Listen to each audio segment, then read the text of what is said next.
it starts with the fact that we celebrate an awful lot about the war. We just kind of like to look back on the war with rose-tinted spectacles.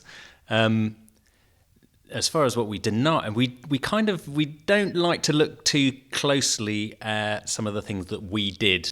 The Bengal famine is the obvious one, and what it meant to the people who actually lived through it, and the responsibility for it, which started with the Bengal government, went up to the Indian government, and ended, really, the buck stopped with the British government and Churchill. Nobody likes to say bad things about Churchill because, of course, he's our symbol of British fortitude during the war. But, he was no saint, just like none of us are saints. So people don't like to criticise Churchill.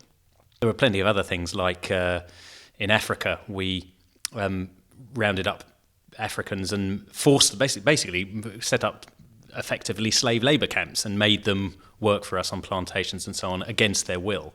These things are not really talked about. So, I suppose that counts as denial.